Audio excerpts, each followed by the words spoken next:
आनंद ह्या चित्रपटामध्ये एक अतिशय सुंदर गाणं आहे. मैंने तेरे लिए ही सात रंग के सपने चुने. आपल्याला नेहमी वाटतं की कोणीतरी येईल आणि आपल्या आयुष्यात रंग भरेल. पण जर मी तुम्हाला सांगितलं की हे गाणं दुसऱ्या कोणासाठी नाही तर तुम्ही स्वतःला म्हणायचं. नमस्कार, मी स्मिता. आपल्या 100 दिवसांच्या चक्र हिलिंग प्रवासातला आजचा हा विशेष भाग.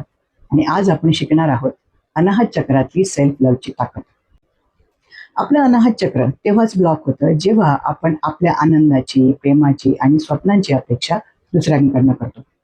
समोरच्याने आपल्याला आनंद दिला नाही की आपलं हृदय दुखावतं. पण ज्या दिवशी तुम्ही स्वतःच्या आत्म्याला सांगता की माझ्या आनंदाचे रंग मी स्वतः निवडले आहेत, त्याच दिवशी तुमचं हृदय हील व्हायला सुरुवात होते. आपली खुशी शोधणं ही दुसऱ्या कोणाची नाही तर आपली स्वतःची जबाबदारी आहे. आज एक छोटी गोष्ट करा. दोन्ही हात हृदयावर ठेवा, डोळे मिटा आणि स्वतःला सांगा, माझ्या आयुष्यात आनंदाचे रंग भरण्याची जबाबदारी मी आजपासून स्वतः घेते किंवा घेतो. जर तुम्ही स्वतःवर निरपेक्ष प्रेम करायला आणि स्वतःचा आनंद स्वतः निवडायला तयार असाल तर कमेंटमध्ये सेल्फ लव्ह नक्की लिहा. भेटूया पुढच्या व्हिडिओमध्ये. धन्यवाद.